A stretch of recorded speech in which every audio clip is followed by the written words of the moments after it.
Alright, today we're presented with this little shorebird. I believe this is a short-billed dowager. If I'm not mistaken, you really can't tell the difference unless you look at the tail feathers, of which some kitty has removed them. So anyway, I'm going to call it a short-billed because I just think that SB dowager is a cool name. Anyway, this guy actually has a tiny bit of heavy metal density in his intestines. He does have a bite wound back here on his tail. I guess next to his missing tail feathers. So we're going to get this guy an antibiotic shot. Go ahead and start him on some medications to absorb some of the lead toxicity. Turn him over to one of the rehab centers and see if they can get this guy fattened up and ready to go for his finished migration. Anyway, so far so good. This guy's still with us. Usually most birds that are attacked by cats, especially wild birds, don't make it the first 24 hours. And this guy's doing good so far. Anyway, so that is Mr. or Mrs. SBD's life story at this point in time. Wish just got luck. Later.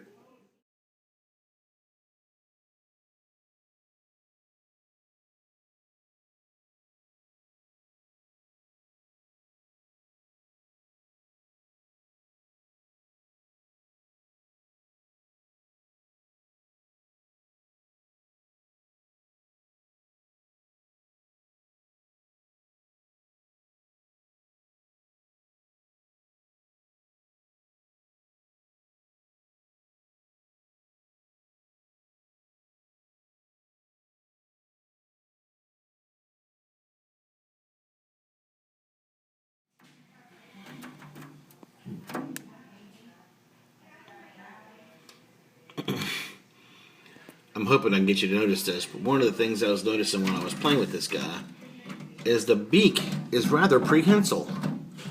Look at how the tip of it becomes a point like a pair of tweezers, or it'll actually bend up like this. It's awesome. I've never seen a bird's beak do this before. So anyway, I'm learning something as we speak. Which means anatomically, this guy probably has an abductor, a flexion. Okay, this bird. After much ado over this guy, actually a little bit more research, it turns out it's a woodcock. So I stand corrected. So I don't know if I should keep the SB name or not. I'm just so confused. But anyway, this is the American woodcock. Still amazed by this thing's beak. I didn't know birds' beaks could do that. Anyway, our buddy here is going to be picked up soon by the wildlife rehab people. We have a treatment plan for him, and chances are this guy will make it back out there. The good news is they just got in a double ton of worms for this guy to eat. So, woohoo! All right. I guess today is one of those days. Mark your calendars, everybody. I was wrong. I won't admit that very often, but today's that day. Later.